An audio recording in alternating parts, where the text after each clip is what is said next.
Welcome to our tutorial on how to buy pre-market on Webull.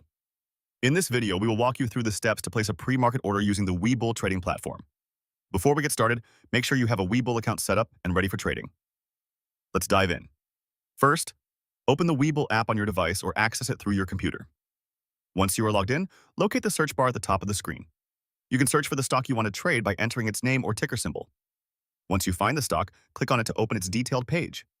Here, you will see important information such as the current price, charts, and news related to the stock. Now that you are on the stock's page, look for the Trade button. Click on it to open the order entry screen. You will need to select the order type. And to buy during pre-market, make sure to choose the limit order type. Set your desired price and the quantity of shares you wish to purchase.